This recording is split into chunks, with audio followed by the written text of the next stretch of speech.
हम बात करेंगे क्लास 11th में बायोलॉजी के अंदर फर्स्ट चैप्टर की द लिविंग वर्ल्ड के बारे में। लिविंग वर्ल्ड के अंदर हम स्टडी करेंगे वर्ल्ड के अंदर कितने टाइप के लिविंग्स हैं और क्या इनकी प्रॉपर्टी है।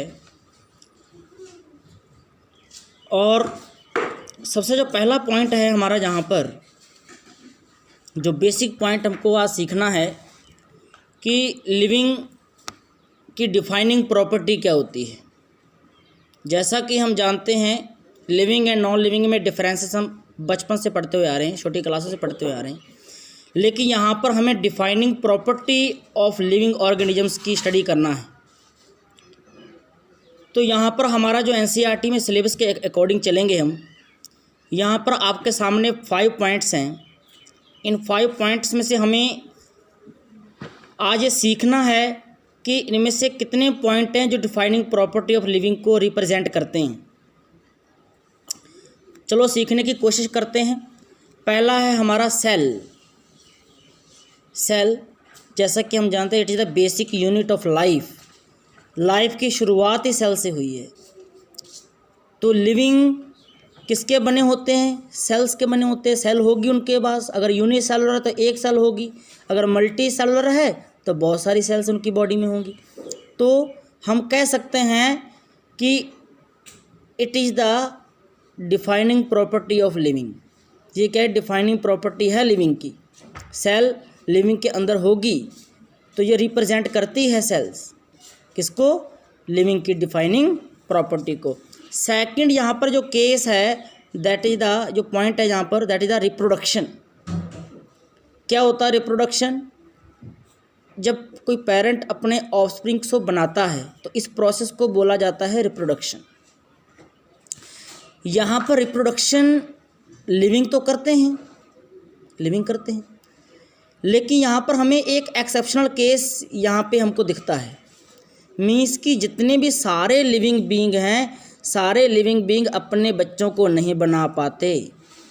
सारे लिविंग बीइंग्स अपने बच्चों को नहीं बना पाते।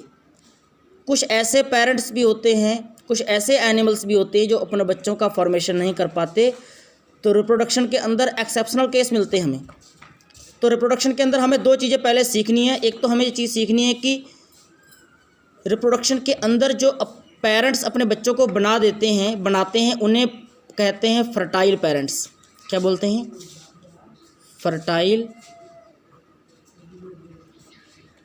फर्टाइल पेरेंट्स बोलते हैं, जब फर्टाइल एनिमल्स बोलते हैं, पेरेंट्स कह सकते हैं। ऐसे पेरेंट जो अपने बच्चों का फॉर्मेशन नहीं कर पाते उन्हें कहते हैं इनफर्टाइल। इनफर्टाइल यहाँ पे टर्म है, इनफर्टाइल, जो बच्चे अपने नहीं बना पाते। एक और टर्म यहाँ पे हम यूज़ कर सकते हैं एनिमल्स के लिए, उनको स्टेराइल बोला जाता है। जो अपने बच्चे नहीं बना पाते उनको बोलते हैं स्टेराइल, कहते हैं स्टेराइल। स्टेराइल टर्म यहाँ पे आया है। स्टेराइल का मतलब होता है कि यो पेरेंट्स, जो एनिमल्स जो अपने बच्चों का फॉर्मेशन नहीं कर पाते। वो एग्जाम्पल हैं, एक्सेप्शनल केस है रिप्रोडक्शन के अंदर भी। एग्जाम्पल है आपके सामने म्यूल का। आपने म्यूल को देखा होगा, म्यूल अपने बच्चे पैदा नहीं कर सकता। क्या होता है म्यूल? म्यूल कैसे बनता है? म्यूल हॉर्स का और डंकी का जब क्रॉस करवाया जाता है उस टाइम म्यूल का फॉर्मेशन होता है। म्यूल अपने बच्चे नहीं बना सकता। तो ये एक्सेप्शनल केस है म्यूल का। दूसरा एक्सेप्शनल केस क्या है? Infertile human couples. आपने देखा होगा अपने आसपास कभी किसी को कि ऐसे ह्यूमन के कपल्स भी हैं जिनके बच्चे नहीं होते, तो वो यहाँ पे रिप्रोडक्शन नहीं कर पाएंगे। मीन्स उनके बच्चे नहीं पाए, जहाँ पे फॉर्मेशन नहीं हो पा रहा है इनका। ऐसे पेरेंट्स को इनफर्टाइल पेरेंट्स बोलते हैं। दूसरा है, आपने वर्कर बीज देखी होंगी हनी बीज के अंदर, ये भी अपने बच्चे पैदा नहीं कर सकती, नहीं बना सकती, रिप्रोडक्शन नहीं कर सकते, ये स्टेराइल होती हैं। क्या होती हैं? स्टेराइल होती। तो यहाँ पे रिप्रोडक्शन के अंदर हमें एक्सेप्शनल केस मिल गया, एक्सेप्शन मिल गया यहाँ पर हमें, इसलिए रिप्रोडक्शन को डिफाइनिंग प्रॉपर्टी के अंदर नहीं लिया जाता। रिप्रोडक्शन को डिफाइनिंग प्रॉपर्टी के अंदर नहीं लिया जाता। थर्ड यहाँ पे पॉइंट है ग्रोथ की। ग्रोथ क्या होती है? ग्रोथ जब किसी बॉडी मास बढ़ता है, बॉडी का साइज़ बढ़ता है, तो बॉडी का साइज़ बढ़ना, बॉडी का मास बढ़ना ग्रोथ कहलाती है। ग्रोथ दो तरीके की हो सकती है, एक इंटरनल ग्रोथ हो सकती है और एक्सटर्नल ग्रोथ हो सकती है। इंटरनल ग्रोथ मीन्स कि बॉडी के अंदर जो ऑर्गन्स हैं, सेल्स हैं, वो सारी बढ़ रही हैं, उनके साइज़ बढ़ रहा है। एक्सटर्नल ग्रोथ मीन्स बाहर की सारी बॉडी में ग्रोथ होती है, जैसे प्लांट की बाहर की ओर जैसे ग्रोथ होती रहती है। तो दो तरीके की ग्रोथ होगी, लेकिन यहाँ पे हमें लिविंग के अंदर ग्रोथ तो मिली देखने को, लेकिन क्या होता है नॉन लिविंग के अंदर भी ग्रोथ मिलती है देखने को। मीन्स तो नॉन लिविंग की प्रॉपर्टी भी होगी ग्रोथ।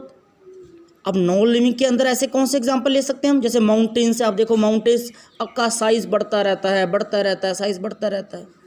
जैसे बोल्डर्स हो गया, सैंड माउंट्स हो गया, इनके साइज़ बढ़ते रहते हैं, लगातार इकट्ठा हो रहते हैं, सैंड इकट्ठे होता रहती है, बढ़ते रहता साइज़, तो नॉन लिविंग के अंदर ग्रोथ हो गई। तो इसको भी डिफाइनिंग प्रॉपर्टी लिविंग की नहीं मान सकते, इसको भी नहीं मान सकते। Third point that is the metabolism. क्या होती है मेटाबॉलिज्म? मेटाबॉलिज्म के अंदर दो प्रोसेस आती हैं, एक आती है कैटाबॉलिज्म आती है एक, और एक आती है एनाबॉलिज्म। दूसरी कौन सी आती है? एनाबॉलिज्म आती है।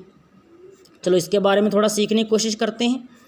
वैसे आगे जाके पढ़ना भी हमें डिटेल में 11th क्लास में, थोड़ा सा बेसिक बताएंगे हम आपको। कैटाबॉलिज्म कहते हैं जब हमारा जो ग्लूकोज है, ग्लूकोज या शुगर कह सकते हैं हम इसे, ये टूटती है और टूटकर एनर्जी का फॉर्मेशन करती है। जैसे हमने रेस्पिरेशन के अंदर पढ़ा था, में जो सब्सटेंसेस हैं, कॉम्प्लेक्स सब्सटेंसेस जब टूटते हैं, यहाँ पर स्मॉलेस्ट में चेंज होंगे और टूटेंगे, ब्रेकडाउन ऑफ ग्लूकोज होगा जहाँ पर, इस प्रोसेस को कैटाबॉलिज्म कहते हैं। एग्जाम्पल जैसे हमने रेस्पिरेशन का आपको बता दिया, एग्जाम्पल बता दिया, रेस्पिरेशन का आपको एग्जाम्पल मैंने बता दिया है, ये किसका है? कैटाबॉलिज्म का है। यहाँ पर ग्लूकोज टूट रहा है और एनर्जी का फॉर्मेशन हो रहा है। सेकंड पॉइंट है एनाबॉलिज्म। एनाबॉलिज्म कहते हैं सिंथेसिस ऑफ शुगर, मीन्स वहाँ पर क्या होगा? ग्लूकोज की सिंथेसिस होगी, ग्लूकोज का क्या होगा? निर्माण होगा, वहाँ पर सिंथेसिस होगी ग्लूकोज की। अब आप ध्यान से देख सकते हैं कि ग्लूकोज कौन सी प्रोसेस में बनता है। जैसे हमने पिछली क्लासेस में पढ़ा था, ग्लूकोज को कौन बना सकता है? ग्लूकोज को बनाते हैं प्लांट्स, और कौन सी प्रोसेस से? जैसा कि हम जानते हैं फोटोसिंथेसिस की प्रोसेस के द्वारा ग्लूकोज का फॉर्मेशन किया जाता है। ग्लूकोज शुगर का फॉर्मेशन होता है किससे? फोटोसिंथेसिस। तो एनाबॉलिज्म मीन्स ग्लूकोज का फॉर्मेशन होना, शुगर का फॉर्मेशन होना।